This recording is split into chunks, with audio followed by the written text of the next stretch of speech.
वरुड तालुक्यातील मौजा वंडली शेत शिवारात बिबट्याने केली वासराची शिकार। सोन्याचे दागिने खरेदी करण्यासाठी तुम्ही देऊ शकता महिन्याप्रमाणे पैसे। मग मंडळी, आता कसली वाट बघत आहात?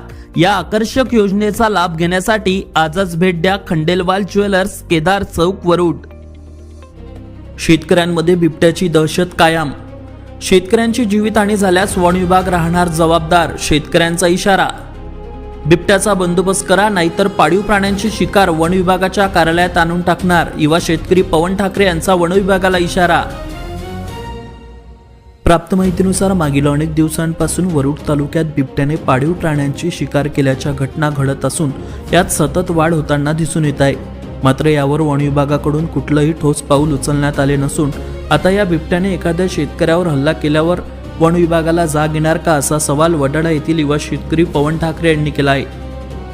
तर नुकताच मौजा वंडली शेत शिवारात बिबट्याने एका वासराचा शिकार केल्याने परत एकदा शेतकऱ्यांमध्ये बिबट्याची दहशत निर्माण झाली आहे।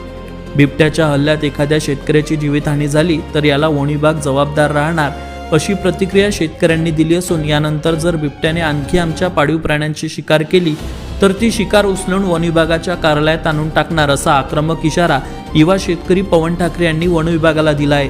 पाहूया काय म्हणाले युवा शेतकरी। Avinash Bansod, Amravati today news, Warud.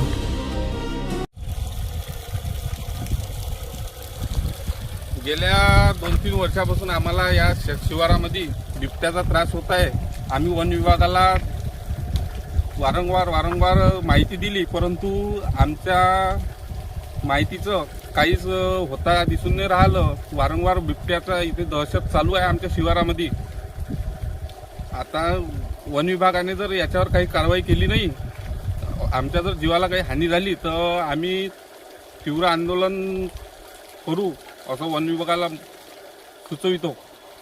आणि या 2-3 वर्षामध्ये या बिबट्याने 3-4 शिकार केली आहे आणि कोणत्याच प्रकारचा शेतात मजुरी विणाऱ्याला, बाया विणाऱ्याला, मिरची तोडायला, कापूस वेचायला आणि उद्या चालून जर जीवितहानी माणसाची होऊन गेली तर याला सर्वस्व जबाबदार हे फॉरेस्ट डिपार्टमेंट राहील। आणि उद्या चालून जर अधिक आमच्या जनावरांचा जर काही बिबट्याने हल्ला करून जर मारून टाकला तर आम्ही या जनावराला घेऊन डायरेक्ट फॉरेस्ट ऑफिसमध्ये येईल। आणि आमची फॉरेस्ट ऑफिसरला एकच विनंती आहे की या बिबट्याला पकडून जंगलामध्ये सोडावं, एवढी आमची सर्व शेतकऱ्यांची विनंती आहे। त्यांनी या विनंतीला मान द्यावा, ही आमची नम्र विनंती आहे।